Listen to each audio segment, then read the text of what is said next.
Yes. Now, the UK and Turkey have struck a new deal to address the surge in illegal migration, which will focus on coordinated actions to disrupt and dismantle people smuggling gangs. Well, the agreement will see a new operations centre in Turkey. That will be set up by the country's national police, as well as a faster exchange of customs data and other intelligence. Let's get more analysis from the former Brexit Party MEP, Ben Habib. Very good to see you this morning, Ben. So what do you make of this new deal?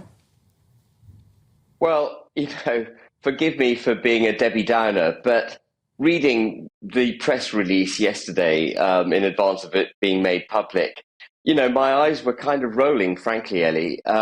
We've heard this all before, haven't we? More kind of optical tilt towards doing something, but nothing in reality. So the heart of this agreement is the disruption of the supply of dinghies, outboard engines, equipment, and life jackets. But, dinghies are not the most sophisticated of constructed things. And dinghies are made right across Europe. You can access them right across Europe. If you want to buy a dinghy in France, I imagine there are millions of different places you could buy one, including outdoor motors, life jackets, and so on. So I don't really understand how the government thinks we're going to buy this. Of course, it may give them another headline, as it is this morning, for the next few hours. But I can't imagine it's going to have any impact whatsoever on the crossings of the Channel. Yeah, but it's a step in the right direction, isn't it, Ben? I mean, look, it might not be huge, but every little helps. Absolutely.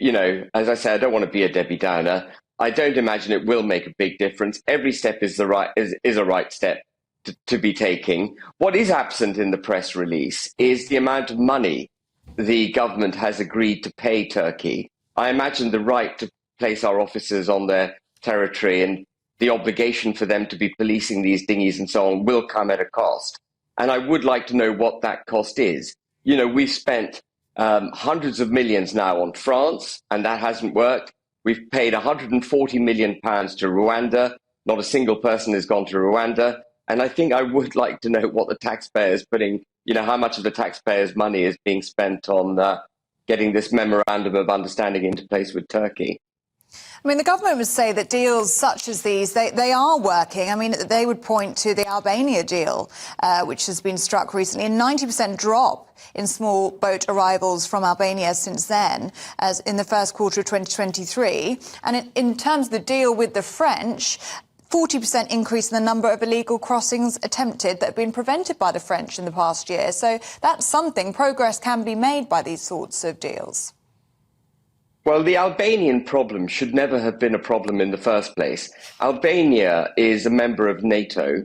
And of course, it's much easier for us to reach an agreement with Albania because we have a cordial relationship with the country. A large number of the illegal migrants entering the country come from countries with whom we don't have a cordial relationship, where we don't have a right to send people back. So the Albania deal, absolutely the right thing to do. Albanians should never have been coming across the Channel in the first place. Albania is a safe country by any standard. I don't think we've got that many Turks coming in, illegal migrants coming from Turkey. I think it was about 0.2% of the total crossings of the Channel last year were actually Turkish citizens. So I don't think that's going to make much of a difference. And as for the French statistic, in stopping 40% of the boats that have attempted to launch from France, frankly, I don't believe a thing that comes out of France. They could make any statistic up. They could say they've stopped 60% of it. The fact is, we are seeing a significant rise, and we have seen a significant rise over the last few years in people attempting that journey and successfully making it. And this year, numbers look like they're on course for another record. The French are not doing their job. We've paid them, as I mentioned, hundreds of millions of pounds. We've now agreed to pay them another £500 million over the next 3 years. Including in order to build a facility to house illegal migrants in France.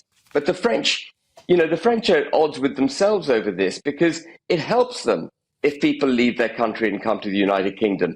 There's a kind of moral hazard in the agreement that we've reached with France. And the other thing the French recognise is that the more we pay, the more people that come across, the more we're prepared to pay them. The sterling value of our contributions to the French exchequer has gone up dramatically over the last few years, as have the number of people crossing the Channel. So there's a kind of positive loop of reinforcement there with the French. I don't think the French agreement is worth the paper it's written on, frankly. The Albanian deal, great. Turkey's a step in the right direction. But there's only one solution to stopping the boats crossing the channel, and that is to actually stop the boats in the channel, as is our international right, and require them to turn around and go back to France and not to enter our territorial water and not to land on British beaches. OK, Ben Habib, good to talk to you. Thanks very much indeed.